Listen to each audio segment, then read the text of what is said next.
Kadang nanya lagi saudara, kenapa sih haram? Apa sebabnya? Belum kita tanya, Allah jawab, ba'duhum awliya'u ba'din.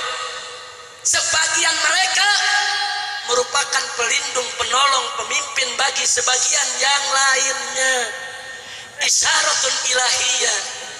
Ini merupakan isyarat dari Allah bahwa orang kafir kalau sudah jadi pemimpin, dia hanya akan melindungi golongannya, dia hanya akan melindungi kelompoknya, dia hanya akan melindungi kepentingan saudara daripada kaumnya. Saudara, enggak sampai di situ. Di ayat yang lain Allah berfirman, faqala ta'ala, walan yaj'alallahu lil kafirina 'alal mu'minina sabila. Allah tidak menjadikan bagi orang-orang kafir jalan, satu jalan pun untuk menguasai, mengerjai orang-orang yang beriman, saudara. Satu jalan saja nggak boleh kita buka buat orang kafir mengerjai kita. Satu jalan saja nggak boleh kita berikan kepada orang kafir untuk menguasai kita. Kalau satu jalan aja nggak boleh kita buka, apalagi semua jalan. Ketahuilah saudara, begitu orang kafir kita jadikan pemimpin kita, maka berarti kita sudah serahkan semua jalan buat dia, saudara. Dia bisa kerjai kita kapan saja. Dia kerjai melalui peraturan, melalui perundang-undangan, melalui kebijakan, saudara, yang dia akan kerjai umat Islam sesuka hatinya, saudara. Pantes orang kafir nggak dikasih jadi pemimpin buat orang beriman. Kira-kira jelas tidak? Jelas tidak? Jelas? Betul? Ada orang Islam tetap ngotot mau angkat orang kafir jadi pemimpin. Ada tidak? Ada tidak? Yuk sekarang kita lanjutkan di ayat masih di ayat yang sama. Apa Allah nyatakan? Wa may yatawallahu minkum fa innahu minhum. Luar biasa kata Allah. Wa may yatawallahu minkum, barang siapa di antara kalian, hai umat Islam, hai orang yang beriman, ada yang mengangkat mereka menjadi pemimpin, saudara, apa kata Allah? Fa innahu minhum, maka orang tersebut termasuk golongan mereka. Insya Allah. Jadi kalau ada muslim memilih Yahudi jadi pemimpin, berarti dia termasuk golongan Yahudi. Kalau ada orang muslim memilih orang Nasrani jadi pemimpin, berarti dia termasuk golongan Nasrani. Kira-kira jelas tidak? Nah, sekarang saya mau tanya, kalau ada orang muslim memilih babi jadi pemimpin, maka berarti dia termasuk golongan. Jadi kalau ada RT setuju orang kafir jadi pemimpin, namanya RT. Ada RW setuju, saudara, orang kafir jadi pemimpin, RW. Ada lurah setuju kafir jadi pemimpin, lurah. Ada camat setuju orang kafir jadi pemimpin, camat. Ada gubernur setuju orang kafir jadi pemimpin, gubernur. Ada menteri setuju orang kafir jadi pemimpin, menteri. Ada tentara setuju orang kafir jadi pemimpin, tentara. Ada polisi setuju orang kafir jadi pemimpin, polisi. Ada presiden melantik, saudara. Ada presiden melantik babi jadi pemimpin, presiden.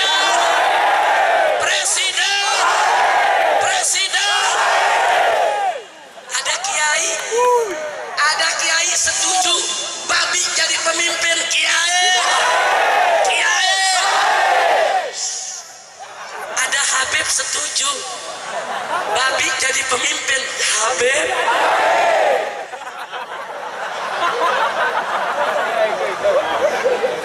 Udahlah ceramahnya sampai di sini saja, tunggu bolka ini. Ya bukan jauh-jauh dari Jakarta datang Habib, babi. Masya Allah, ini yang duduk di depan kelewatan nih. Loh kenapa kelewatan, Beb? Tadi saya ngomong kencang, saudara. Tentara setuju babi jadi pemimpin, babi. Takut ditangkap. Begitu saya bilang presiden, kencang suara saya. Presiden yang melantik babi jadi pemimpin presiden, suaranya sambil lirik kanan kiri.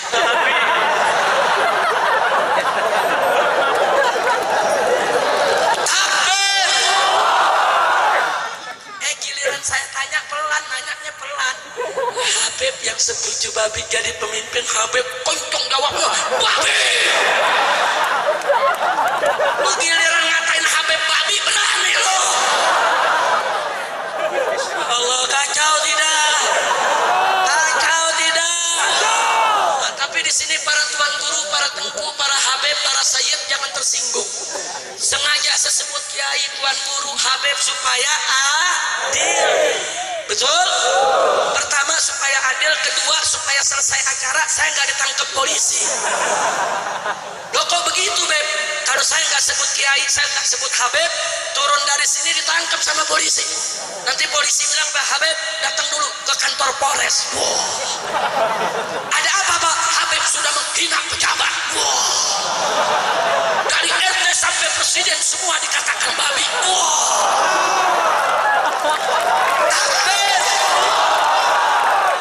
Ya, saya nggak bisa mengelak, saudara, kalau ditangkap.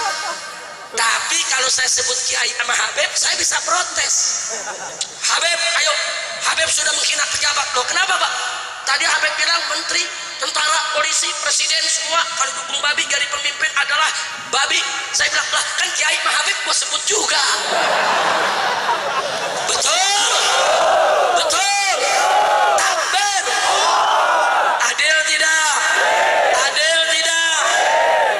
Nah, jadi saudara, kalau saya mengatakan babi jangan dibilang Habib kasar. Saya nggak kasar. Allah yang berfirman, wa may yatawallahu minkum fa innahu. Itu firman siapa? Firman siapa? Allah yang kasih tahu kita, barang siapa yang mengangkat mereka jadi pemimpin, maka dia termasuk golongan mereka. Ayo jawab semua, saya mau tanya. Kalau ada muslim mengangkat Yahudi jadi pemimpin, berarti termasuk golongan Yahudi? Termasuk golongan? Termasuk golongan? Kalau ada muslim mengangkat Nasrani jadi pemimpin, berarti termasuk golongan termasuk golongan? Termasuk golongan? Kalau ada muslim mengangkat babi jadi pemimpin, termasuk golongan? Termasuk golongan? Ada dalil gak? Ada. Jadi jangan bilang Habib kasar. Bukan kasar, kita nyampein apa adanya. Betul? Betul? Betul? Saya diprotes lagi. Kalau ada Habib, ada kiai membacakan surat Al-Maidah 51 di khutbah Jumat atau dalam masjid, dalam majelis, apa dibilang? Oh, Habib ini mempolitisasi masjid. Ada gak yang ngomong begitu? Ada gak yang ngomong begitu? Mulutnya bau jigong. Ayo saya mau tanya semua, surat Al-Maidah ayat 51 firman siapa? Jawab yang kompak, firman siapa? Kalam siapa? Kalau begitu boleh gak dibaca di masjid? Boleh gak dibaca di khutbah? Boleh gak dibahas di majelis taklim? Boleh gak dibahas di menasa? Boleh gak dibaca di daya? Boleh gak disampaikan dalam tablik akbar? Boleh tidak? Boleh tidak? Masa dibilang mempolitisasi majelis? Ngomong, lu ngomong beduk yang gak bisa jawab. Betul? Takbir. Nah, bukan kalau ngomong sama Habib, kalau tengku sama kiai, kita colok matanya. Seenaknya ngomong. Ini bukan politisasi masjid, bukan politisasi tabligh, bukan politisasi majelis. Ini menyampaikan firman Allah, menyampaikan ajaran agama supaya umat Islam tidak tertipu dan tidak terjebak. Betul? Siap terapkan surat Al-Maidah 51. Siap bela Al-Quran. Siap tegakkan Al-Quran. Takbir. Takbir. Alhamdulillah. Tadi Ahok, sekarang PKI. Lu banyak bener pesenannya loh. Ya bukan, kalau semua dibahas ceramahnya sampai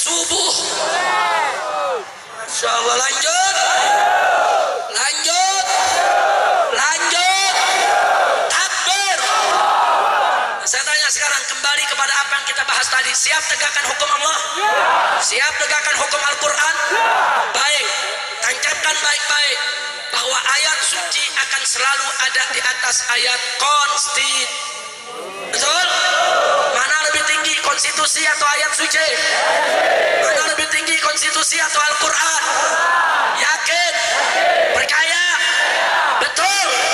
Saudara, kenapa ayat suci lebih tinggi dari ayat konstitusi? Sebab ayat suci adalah wahyu ilahi yang tidak boleh diganti, tidak boleh direvisi, harga mati yang harus ditaati. Saudara, betul? Betul? Sedangkan ayat konstitusi, saudara, itu hasil produk akal manusia, hasil pemikiran saudara, sehingga tidak boleh bertentangan dengan ayat suci. Ajaran Islam jelas, manakala konstitusi sejalan dengan ayat suci, tidak bertentangan dengan Al-Quran dan hadis Nabi, tidak bertentangan dengan hukum Allah dan Rasulnya, tidak bertentangan dengan syariat Islam, maka kita sebagai warga negara yang baik wajib tunduk patuh taat kepada konstitusi. Betul? Betul? Tapi manakala ayat konstitusi bertentangan dengan ayat suci, saudara, bertentangan dengan Al-Quran dan hadis Nabi, bertentangan dengan hukum Allah dan Rasulnya, bertentangan dengan syariat Islam, maka haram untuk kita taati, saudara. Haram. Nabi bersabda dalam hadisnya, saudara, la ta'ata li makhlukin fi maksiatil khaliq. Innamat ta'atu fil ma'ruf. Tidak ada ketaatan kepada makhluk yang manapun untuk maksiat kepada Allah sang Khalik, sang pencipta, saudara. Enggak boleh. Kenapa? Innamat ta'atu fil ma'ruf. Sesungguhnya ketaatan itu hanya berlaku dalam kemakrufan, saudara. Enggak boleh kita taat kepada makhluk yang manapun. Anak wajib taat kepada kedua orang tuanya selama kedua orang tuanya mengajak taat kepada Allah. Tapi manakala kedua orang tuanya mengajak maksiat kepada Allah, maka si anak haram untuk mentaati kedua orang tua, saudara. Murid wajib untuk taat kepada gurunya, saudara. Wajib selama si guru mengajak taat kepada Allah. Tapi manakala si guru, saudara, mengajak si murid pada Allah, saudara, haram si murid untuk mentaati gurunya, saudara. Istri wajib untuk taat kepada suaminya, saudara, selama suaminya mengajak taat kepada Allah. Tapi manakala suaminya mengajak maksiat kepada Allah, haram si istri untuk mentaatinya, saudara. Rakyat wajib untuk taat kepada umara, saudara, kepada pejabat, kepada pemerintah, wajib selama pemerintah mengajak rakyatnya untuk taat kepada Allah. Tapi manakala pemerintah mengajak rakyatnya maksiat kepada Allah, haram untuk kita taati, saudara. Haram. Kira-kira jelas tidak? Jelas tidak? Jelas tidak? Siap tegakkan Al-Quran, siap tegakkan hukum Allah. Takbir. Al-Quran mengharamkan minuman keras, betul? Betul? Tahu-tahu Presiden dan DPR RI di Jakarta membolehkan minuman keras untuk diperjualbelikan di mana-mana. Saya mau tanya, saudara, mau ikut Presiden atau ikut Allah? Mau ikut DPR atau ikut Allah? Saya mau tanya sekali lagi, saudara, mau ikut Presiden atau ikut Allah? Ikut DPR atau ikut Allah? Betul? Takbir.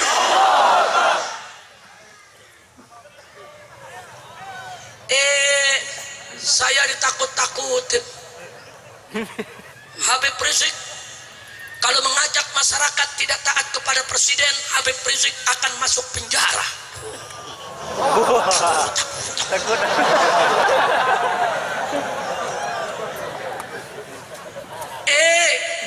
Pejabat jangan nakutin Tengku, jangan nakutin guru, jangan nakuti Habib dengan penjara. Justru Habib menakutin presiden dengan neraka. Loh kok bisa begitu? Hei presiden, hei menteri, hei gubernur, hei pejabat, jika kau membuat peraturan, membuat undang-undang yang menentang Allah, kau akan masuk neraka. Betul, betul. Takbir. Saya mau tanya, melawan Allah tempatnya di mana? Menentang Allah tempatnya di mana? Nggak mau tunduk kepada Allah tempatnya di mana? Betul? Yakin? Takbir. Nakutin Habib termasuk penjara. Lu masuk neraka, goblok. Kira-kira jelas tidak? Sekarang saya mau tanya saudara, penjara dan neraka sakit mana? Pedih mana? Seram mana? Betul? Yakin? Neraka teramat pedih, sakit. Kalau penjara, ya kita dapat makan gratis sehari 3 kali, makan pagi, siang, malam. Kok Habib tahu? Kan pengalaman. Masya Allah, saya masuk penjara enak makan, bini gak masak lagi, gratis. Saudara mau makan gratis? Mau? Masuk penjara.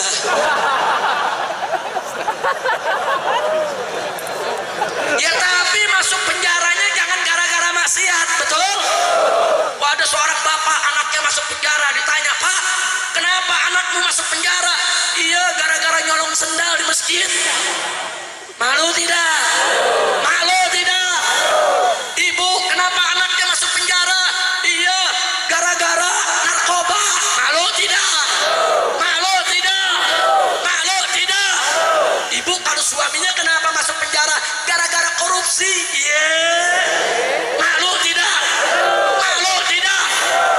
Ada ustadz gadungan ditanya, kenapa masuk penjara? Habis perkosa santri. Ya. Kacau tidak? Malu tidak? Tapi kalau ditanya, hei, kenapa anakmu masuk penjara? Anakku masuk penjara karena bela Al-Quran. Bangga tidak? Bagus tidak? Kenapa anakmu masuk penjara? Anakku masuk penjara karena bela Allah dan Rasulnya. Bagus tidak? Bagus tidak? Kenapa anakmu masuk penjara?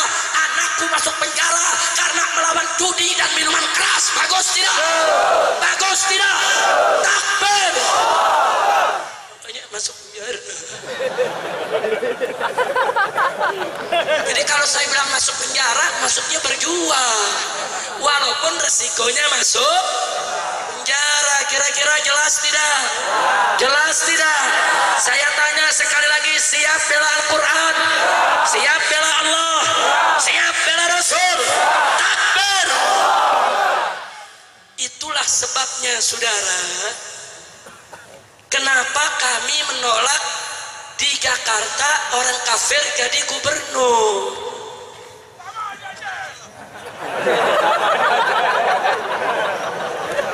Enak betul tuh, suara sama di Aceh. Kan Aceh kakaknya. Iya, ini Aceh ini saudara kakaknya bangsa Indonesia, betul? Betul? Julukannya Serambi Mekah, betul? Julukannya Darussalam, betul? Islam pertama kali masuk ke Nusantara melalui Aceh, saudara. Jadi jangan lupa itu, saudara. Dan Aceh nggak pernah kalah perang lawan penjajah, betul? Betul? Dulu di zaman penjajahan bagi orang Aceh tiada hari tanpa jihad, betul? Betul? Takbir! Takbir! Jadi saudara, sekarang yuk mari kita lihat, kenapa kami menolak orang kafir jadi pemimpin, saudara? Bukan karena sara, bukan karena intoleran, bukan karena anti Bhinneka Tunggal Ika, bukan karena anti Pancasila, bukan, tapi karena Allah Tuhan kami melarang. Kalau Allah tidak larang, saudara, kami nggak nolak. Ini Allah yang melarang, Allah yang mengharamkan. Ini yang jadi persoalan. Terus saya ditanya, ya tapi Habib, ini kan Indonesia ini bukan negara Islam. Habib nggak bisa dong maksain Al-Quran harus diterapkan. Saya jawab, iya, Indonesia memang bukan negara Islam, tapi kan Indonesia juga bukan negara setan. Betul? Betul? Loh, saya bisa buktikan, saudara. Pancasila sila pertama bunyinya ketuhanan yang maha. Ayo semua, apa bunyinya? Ketuhanan yang maha. Sekarang saya mau tanya, Tuhan yang Maha Esa itu siapa? Tuhan yang Maha Esa itu siapa? Tuhan yang Maha Esa itu siapa? Takbir. Jadi saudara, artinya kalau ketuhanan yang Maha Esa menjadi dasar negara, berarti Indonesia berdasarkan tauhid ketuhanan yang Maha Esa. Artinya Indonesia berdiri atas dasar la ilaha illallah. Saudara, tunggu dulu, Indonesia memang bukan negara Islam, tapi segala perbuatan yang bertentangan dengan nilai-nilai luhur ketuhanan yang Maha Esa nggak boleh diizinkan di Indonesia, saudara. Nggak boleh. Satu, ada pemikiran bertentangan dengan ketuhanan yang Maha Esa, seperti pemikiran ateis, seperti pemikiran komunis yang tidak mengakui adanya Tuhan. Saya tanya saudara, sejalan tidak dengan nilai ketuhanan yang Maha Esa? Sejalan tidak? Sejalan tidak? Kalau begitu di Indonesia boleh diizinkan tidak? Boleh diizinkan tidak? Harus dilarang, saudara. Begitu juga saya mau tanya, pelacuran sesuai tidak dengan nilai luhur ketuhanan yang Maha Esa? Ayo, pelacuran sesuai tidak? Perjudian sesuai tidak? Korupsi sesuai tidak? Apapun yang tidak sesuai dengan nilai luhur hukum Tuhan yang Maha Esa, yaitu hukum Allah, tidak boleh ada di Republik ini, saudara. Dan ini konstitusional. Saya diprotes sama kawan-kawan di DPR, saudara. Anggota DPR galak bener, saudara. Apa kata anggota DPR? FPI, kalian harus tahu diri ya. Indonesia ini bukan negara Islam. Ini FPI dikit-dikit minta pabrik minuman keras ditutup, minta tempat pelacuran ditutup, minta tempat perjudian ditutup. Ini haram, itu nggak boleh. FPI mesti tahu diri, ini bukan negara Islam.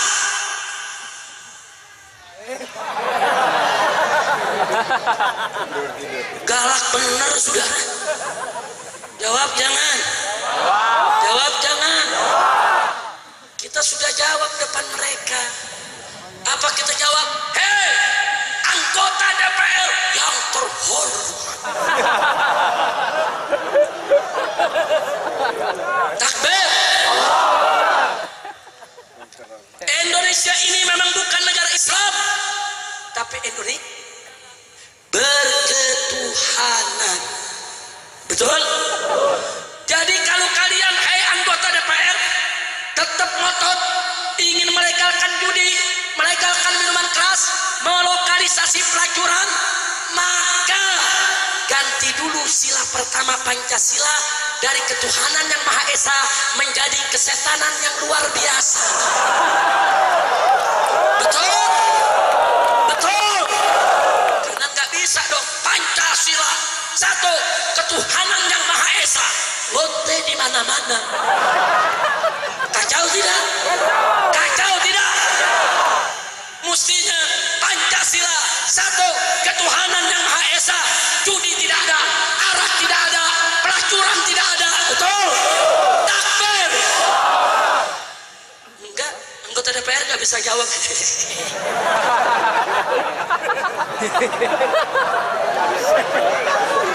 Lanjut. Ada lagi pejabat yang kurang ajar, saudara. Hus, lu mau bakar-bakar aja lu. Lu kira jagung? Lanjut. Lanjut. Ada pejabat ngomong begini, saudara. Habib Rizik. Pertama dia pura-pura puji FPI. Habib Rizik, saya senang dengan FPI. Berbunga-bunga. FPI itu bagus. Tempat pelacuran ditutup, tempat perjudian ditutup, tempat minuman keras ditutup. Bagus Habib. Tapi sayang sejuta sayang, FPI kurang cerdas.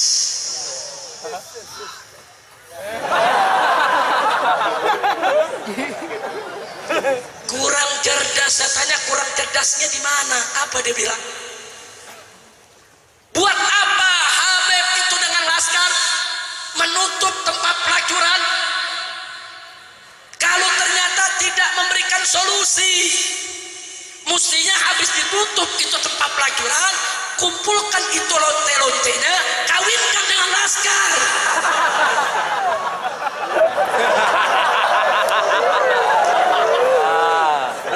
Bener juga,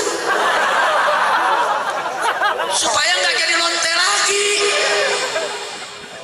Atau Habib kalau sudah tutup tempat pelacuran, kumpulkan itu pelacur, dididik dong, diberikan keterampilan, ajarkan mereka menjahit, ajarkan mereka itu memasak, ajarkan mereka itu berdagang. Setelah dididik, diajarkan, berikan modal supaya dia punya usaha yang halal di kemudian hari. Begitu dong, baru FPI cerdas.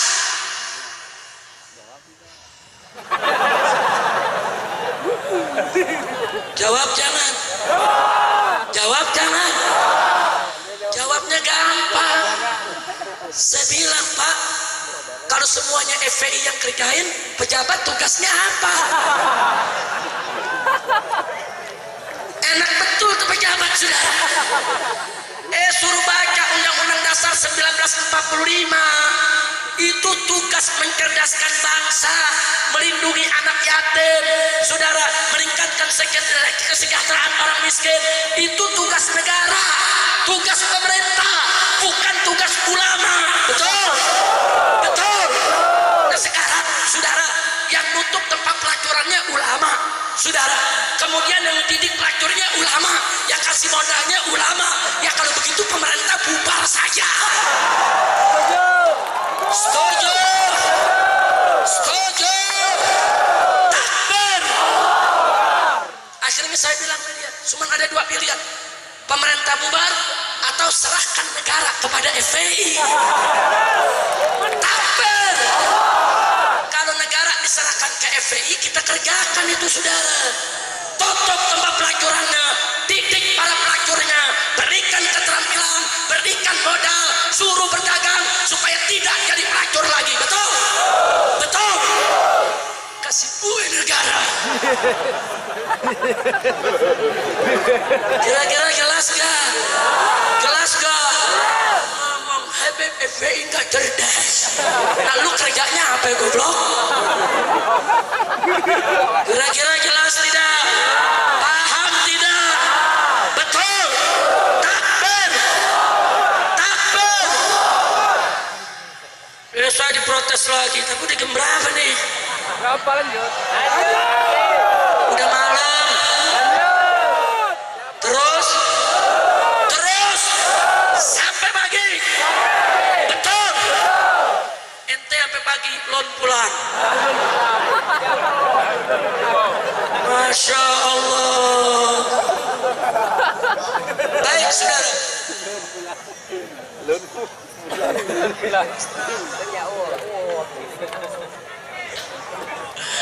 Lanjut.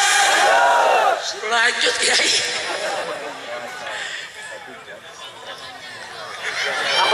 Mau diapain? Mau disunat? Baik saudara, lu ngomong Ahok lagi sih lu. Mau bicara Ahok lagi? Betul? Ada Profesor Dr. Kiai Haji. Profesor Dr. Kiai Haji, pimpinan ormas Islam lagi saudara. Apa dia ngomong di televisi? Lebih baik pemimpin kafir asal jujur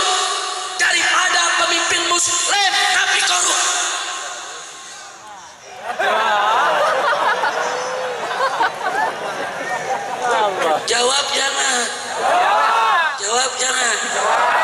Kapan jawabnya? Tahun depan. Kan nanti kan katanya mau bikin acara lagi tahun depan kan? Tahun depan lagi dah. Udah capek. Lanjut. Mau tahu jawabannya? Panjang. Nggak apa-apa. Betul. Baik, saya persingkat aja. Ada 3 jawaban. 1. Pernyataan seperti tadi merupakan pernyataan yang sangat berbahaya. Kenapa? Karena mengandung unsur pendangkalan akidah. Kok bisa? Perhatikan. Kalau saat ini orang Islam ada mengatakan lebih baik pemimpin kafir asal jujur daripada pemimpin muslim tapi korup. Dia ulangi terus. Lebih baik pemimpin kafir asal jujur daripada pemimpin muslim tapi korup. Kalau ini didoktrin saudara di benak pemuda kita, maaf, besok perempuan-perempuan kita akan ikut latah mengatakan, kalau begitu lebih baik punya suami kafir asal setia daripada punya suami muslim tidak setia. Bahaya tidak? Bahaya tidak? Bahaya tidak? Saudara, perempuan-perempuan muslimah kita haram untuk dikawinkan dengan laki-laki kafir. Haram, saudara, walaupun dia setia, walaupun dia kaya. Ini bukan urusan setia atau tidak setia. Ini bukan urusan kaya atau miskin. Ini urusan hukum Allah. Perempuan muslimah haram kawin dengan laki-laki kafir, saudara. Kira-kira jelas tidak? Jelas tidak? Ada yang lebih berbahaya.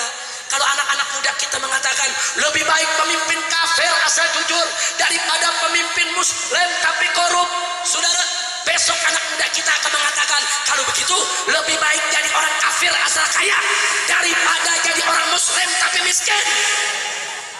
Saya tanya, bahaya tidak? Bahaya tidak? Bahaya tidak? Ini bukan soal miskin atau kaya, saudara. Ini persoalan akidah, saudara. Nggak boleh akidah dijual, nggak boleh akidah dirontokkan, saudara. Maka itu saya tanya, kalau gitu pertanyaan lebih baik pemimpin kafir asal jujur daripada pemimpin muslim tapi korup, bahaya tidak? Bahaya tidak? Kalau begitu terima atau tolak? Biarkan atau lawan? Takbir. Yang kedua, saudara, yuk mari kita lihat. Itu pernyataan seperti tadi. Lebih baik pemimpin kafir asal jujur, cerdas, rajin daripada pemimpin muslim tapi korup, bodoh, pemalas. Saudara, pernyataan ini sangat berbahaya karena mengandung, saudara, mengandung pembodohan umat. Kenapa bisa pembodohan umat? Saudara, ini kalimat nggak mungkin keluar kecuali dari orang kafir yang bukut, yang hikit, saudara, yang benci kepada Islam, atau dari orang munafik yang khianat kepada Islam. Nggak keluar itu kalimat, saudara. Kenapa? Mari kita lihat, saudara. Dia katakan lebih baik pemimpin kafir asal jujur, adil, cerdas, rajin, cerdas. Buat si kafir dia kasih sifat yang bagus-bagus, saudara. Lebih baik pemimpin kafir jujur, cerdas, rajin. Buat si kafir dikasih sifat bagus-bagus, jujur, cerdas, rajin, daripada pemimpin muslim tapi korup, bodoh, pemalas. Giliran buat si muslim dikasih sifat yang jelek-jelek, saudara.